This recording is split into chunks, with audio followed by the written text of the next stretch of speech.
Hey everybody, Jillian here for Illustrated Faith, and today I am bringing you a brand new process video using the Revival Camp Devotional Kit.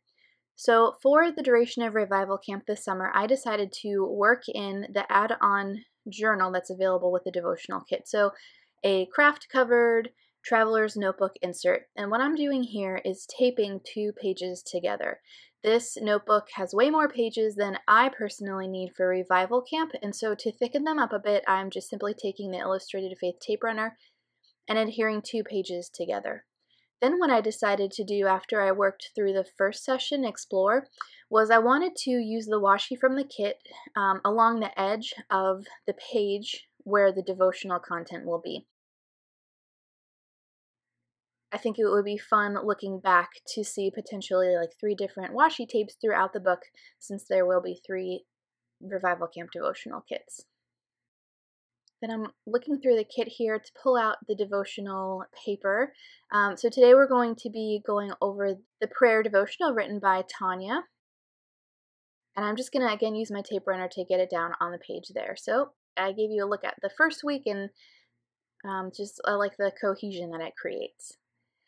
Next up, I've got this patterned paper from the Print and Pray shop, say that 5 times fast, from Shauna Klingerman, and I thought it would be fun to use this paper on my page for today. Now, I had originally wanted to print this on transparency paper. I had used it elsewhere this summer, and I asked my husband to print it out for me, and he thought I meant sticker paper. So I put the sticker paper on a piece of blank transparency paper that I had at home, and this is the effect. So it's a little frostier than if you were just to use regular transparency paper. You could totally use just the plain white cardstock that you would normally print it on, but I wanted it to be a little see-through.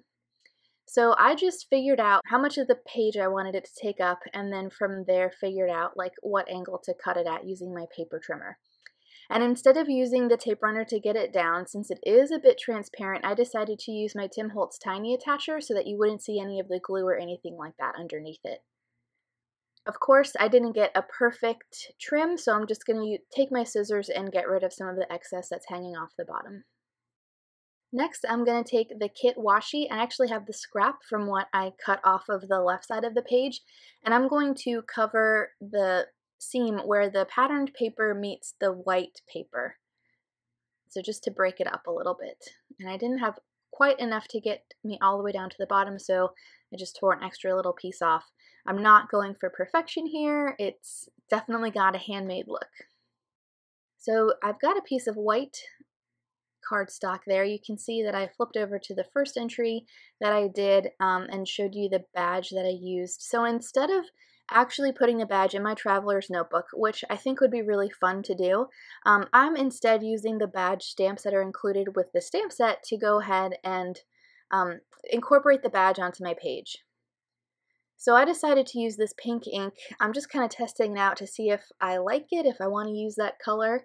And I really do like how it goes with the greens. I found that when using the badge stamps, it's best to stamp the background in like a lighter color so that you can read the word, if you choose to stamp the word on top of it, so that you can read the word on top. So that pink stamp pad was from the Created to Create starter kit that DaySpring has, and we'll go ahead and link that for you. So I'm just using this piece almost as a die cut. I'm going to go ahead and fussy cut it out with my scissors and then use it on my page. Next, I'm going through the trail mix, and I definitely want to use these bits and pieces. They're so fun. I love the manila tag and the string attached to it, and I'm so pleased that I got that the tape measure ribbon in my trail mix. It's been really fun to see how different everyone's is. So I'm going to go ahead and create a cluster here and layer all of these things on top of each other. I really am looking to use dimensional things throughout Revival Camp because I don't typically do that in my Bible. I thought it would be fun to do that here. I don't have a sewing machine, but I wanted to kind of like layer the ribbon together, like bunch it together like you saw there. So since I don't have a sewing machine, it's no big deal. I just again used my stapler to staple it in a couple places. I'm looking through the colorful grid labels. These are in the Print and Pray shop, designed by Elaine Davis, and they are in the colors of Revival Camp. So I've been using them to kind of bulk up some clusters. You could use them as a journaling spot. There are tons of great uses for these guys, and I love that they coordinate with the colors. So I'm just going to go ahead and layer it behind the badge and the ribbon and the tag to kind of beef this guy up. And then I'm just going to use my tape runner to get everything glued down. So I'm starting from the top and working my way to the bottom layers and then sticking it all down.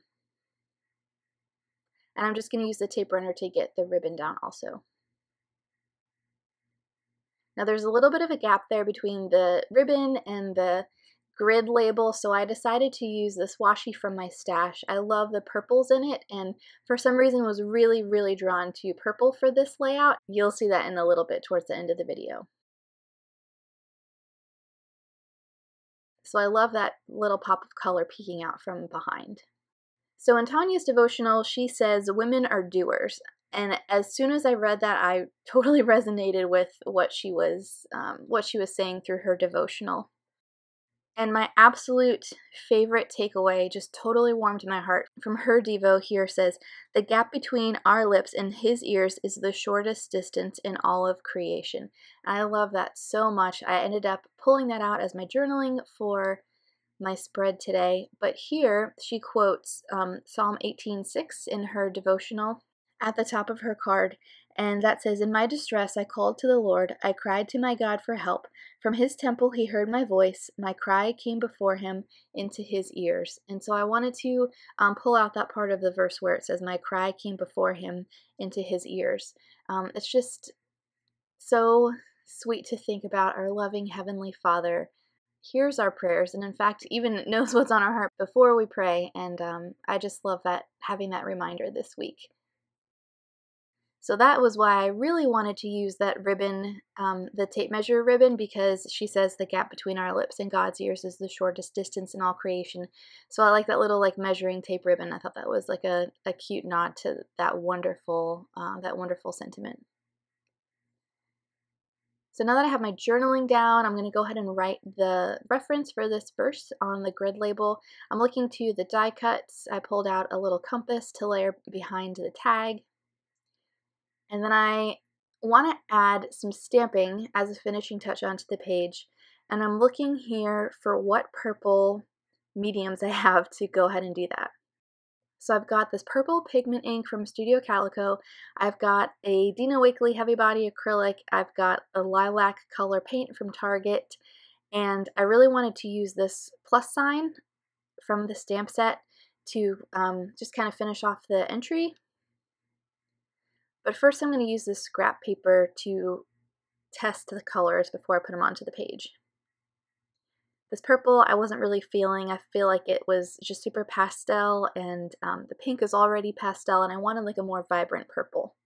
I love how Heather uses acrylic paints on her stamps, and I thought about doing that. So I'm using this media tool from Dina Wakley to apply some of this acrylic paint onto the stamp.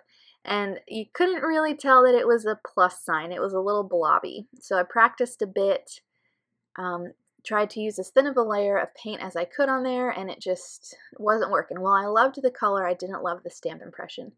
So I'm going to try it one more time with this lilac Target paint. And again, you can't really tell that it's a plus sign. So I decided to go in a different direction. Then I saw on my desk I've got this little jar of Neocolor IIs, and these purples were the perfect color, so I thought about creating just some marks around the page with the Neocolors, and then remembered, oh, there's this purple washi tape that's included with the Illustrated Faith Highlighter washi, so I decided to use that in a few places. And then I also thought, why not bring back some of the original washi tape that I used and bring it over to the left, and I really like how that looks. So I really like how Shauna uses the highlighter washi to create little crosses on her pages, and I'm just going to do the same thing here. I'm going to put 3 on the page because I like to do things in odd numbers. And it's super simple. I'm just tearing teeny tiny strips of washi tape and putting it down in like a cross sign or a plus sign. So while I didn't use the stamp, I'm still getting like the same shape from the washi tape. And then I'm going to go in with this Neocolor. The color is called Purple Violet, and I'm just going to put some little dots around the spread to bring in some more of that really vibrant purple.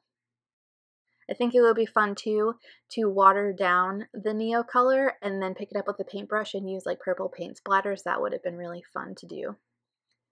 And then the last thing I'm going to do for my entry is use this Studio Calico Mega Date stamp to go ahead and document the date that I completed this page.